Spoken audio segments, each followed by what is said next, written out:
네. 장관께서는 이 내용을 너무나 잘 알고 계시지 않습니까? 그렇습니다. 그렇죠? 저희가 외교부에 물었습니다. 왜 대북 금수품이 이렇게 북한으로 살포되고 있는데 외교부는 아무런 제재를 취하고 있지 않느냐라고 했더니 답변이 이렇게 왔습니다. 통일부로부터 별다른 요청이 없어서 아무런 조치를 취하지 못했습니다라고요.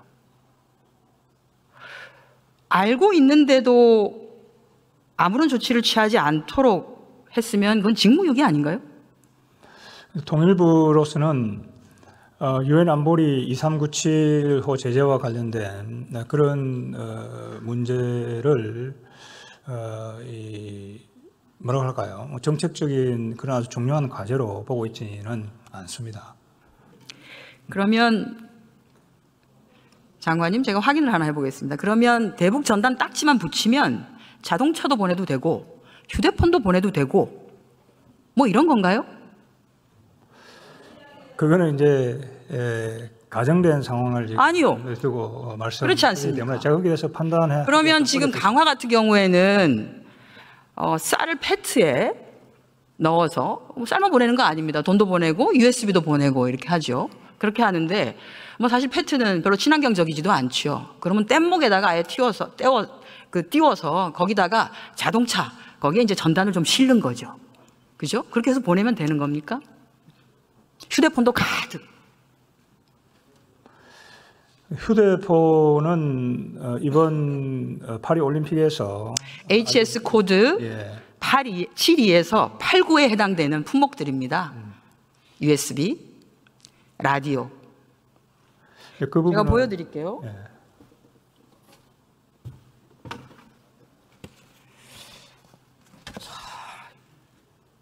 USB는 HS 코드 8523, 단파 라디오는 HS 코드 8543에 해당됩니다. 들어가셔도 좋습니다. 네, 국방부 장관 안 계시죠? 네, 차관 나와 주십시오.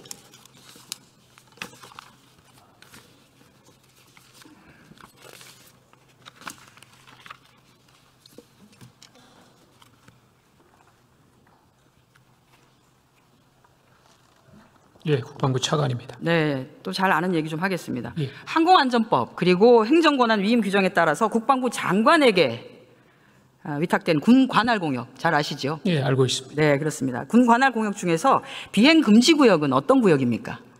그건 저희가 뭐 명칭으로는 P518 구역이라고 하는데 대략 지역으로 보면 경기 북부 지역이 거기에 해당이 되고 있습니다. 그렇습니다. 네. 안전보장, 국가 방위 등을 이유로 해서 비행을 금지하는 공역이죠.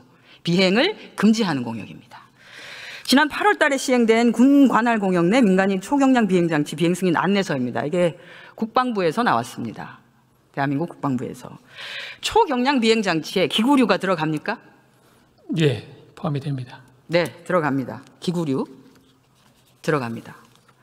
그러면 기구류를 포함한 비행 금지 구역에서 비행을 하려고 하면 어디다가 승인을 받아야 됩니까? P518 구역 내에서는 현재 국토부에서 국방부 장관에게 그 권할 책임이 있기 때문에 국방부에 신고를 해야 됩니다. 그렇습니다. 그렇죠. 그러면 국방부는 한국 전술지대인 비행 금지 구역, 강화, 김포, 파주, 포천, 연천 등 지역에서 기구 비행을 통해서 대북 전단을 살포하는 행위에 대해서 승인을 해준 적이 있습니까? 승인을 해준 게 아니라 거기에서 살포하는 것을 국방부에 승인을 요청한 적이 없습니다. 승인을 요청한 적이 없어요. 그러면 왜 문제 제기를 하지 않습니까? 비행 금지 구역에서 마구잡이로 기구류를 통해서 비행을 하고 있는데. 그러한 전반적인 것에 대해서는 아마 그 관할 기역에 대한 군이 직접 해서 민간인이 날리고 있는 것에 대해서 군이 직접 개입해서 그것을 제지하거나 통제할 수 있는 권한이 군에는 없습니다.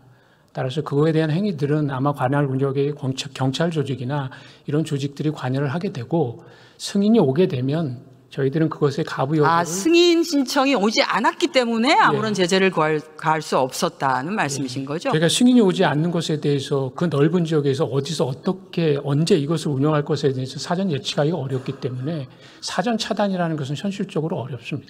이 정도의 방위 태세면 대한민국 안전을 맡겨도 되는 겁니까? 어디서 무슨 일이 일어날지 모르는 상태인데. 대한민국의 안전과 어떤 방위하고는 전혀 다른 영역입니다. 아니, 뭐가 다릅니까? 제가 보니까 같은데요. 그럼 뭐 민간인들이 대북 풍선을 날리는 지역은 매우 소수 인원이 아주 불특정한 지역에서 하고 있기 때문에 그것들고 또 저희 관할 지역인 그러니까 저희들의 감시 수단이라든지 이런 것들이 24시간 작동되는 곳이 아닙니다. 그러니까 완전히 무슨 대북 감시와 경계태세 이것과는 완전히 개념이 다르다고 이해하시면 될 것 같습니다, 의원님. 항공안전법을 위반하고 있는 거죠.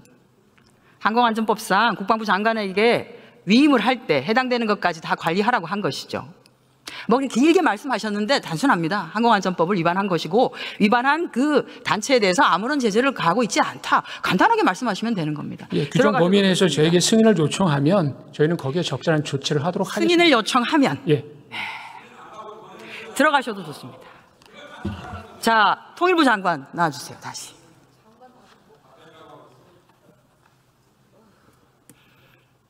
네, 답변이 답변 같지 않다는 걸 국민 여러분들께서 모두 듣고 계십니다. 다른 민간인들은 다 승인을 받습니다. 그런데 왜 탈북단체들은 승인을 받지 않습니까? 그건 탈북단체 자체가 판단할 문제다 이렇게 생각합니다. 좋습니다. 통일부 장관 들어가 주시고요. 국무총리 다시 나와 주시기 바랍니다.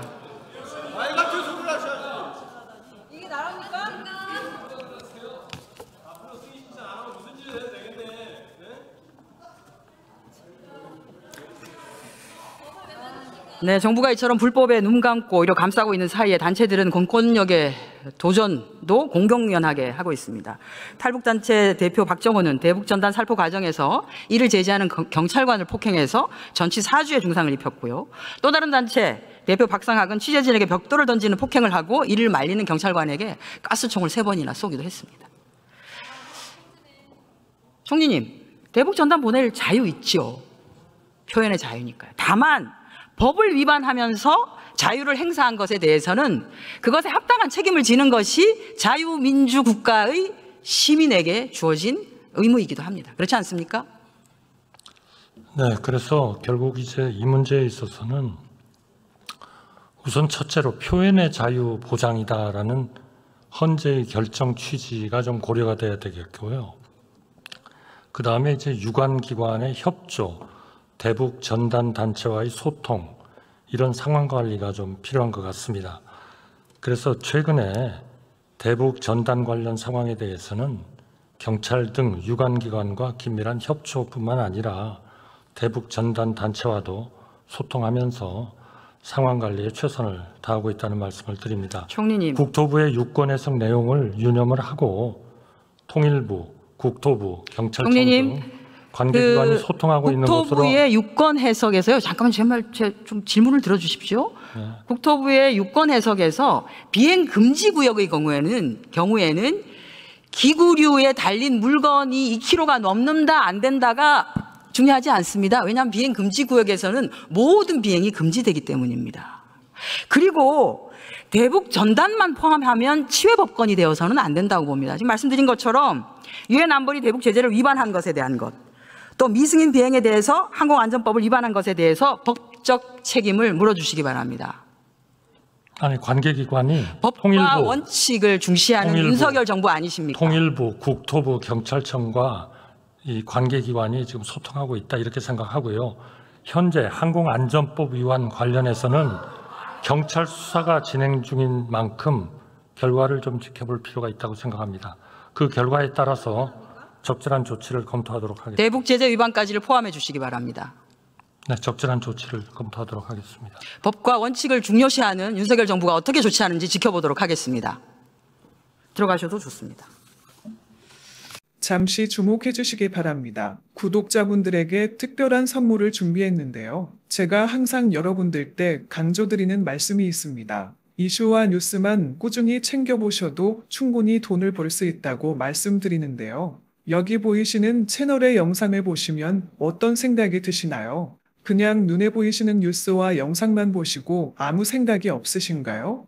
그렇다면 저는 잘못된 것이라고 말씀드리고 싶습니다. 그 이유가 무엇이냐면 제가 8월 초에 뭐라고 말씀드렸나요? 지금은 바이오에 관심을 가져야 한다라고 뉴스만 보고 넘기지 마시고 투자를 직접적으로 생각해봐야 한다고 말씀드렸는데요. 이런 썸네일들과 영상을 통해서 충분히 구독자님들께도 전달이 되셨을 겁니다. 이런 바이오 이슈가 되었을 때 부자들은 어떻게 생각할까요? 바이오 관련주는 무엇이 있는지, 어떤 종목이 가장 좋을지, 어디에 투자해야 돈이 몰릴 수 있는지 자연스럽게 생각한다고 말씀드렸습니다. 지난번에 구독자분들과 함께하는 주식으로 수익 내기를 진행했었는데요. 100% 무료로 진행을 했고 이 사진을 보시면 아시겠지만 구독이라는 문자 메시지를 남겨주신 모든 시청자분들께 이렇게 바이오 관련주 중에 가장 급등할 확률이 높은 딱 한 종목을 드렸습니다. 8월 13일에 오정바이오를 추천해 드렸습니다. 여기 나와 있는 사진을 보시면 정확히 얼마에 매수하고 어떤 종목을 사야 하는지, 어느 지점에 팔아야 하는지 이런 부분들까지 여러분들에게 정확히 알려드렸는데요. 실제로 많은 분들께서 수입을 보셨습니다. 오른쪽을 보시면 아시겠지만 8월 13일에 오정바이오를 소개해드리고 나서 실제로 며칠이 지나지 않고 이렇게 주가가 상한가가 되었습니다. 당시에도 굉장히 많은 분들이 제가 드린 이 종목으로 수익을 내셨습니다. 지난번과 똑같이 구독이라는 문자를 보내주시면 이번에 이슈가 되고 있는 주식 중에 앞으로 대장주의 고시를 하면서 주가가 가장 크게 상승할 한 종목을 시청자분들에게 문자로 종목명과 사고자 하는 시점을 모두 알려드리겠습니다. 이 영상을 보시고 계시는 시청자분들 중에 종목이 궁금하다 하시는 분들은 남녀노소 시간대 상관없이 이렇게 상단에 번호를 항상 남겨놓고 있습니다. 전화번호 010-8025-2352 똑같이 무료 급등 주식 문자를 보내드리겠습니다. 돈을 받는 것도 아니고 투자를 대신해 드리는 것도 아니고 부담 없이 구독 문자 보내주시면 되십니다. 수익이 나신다면 구독과 좋아요 한 번씩 부탁드립니다.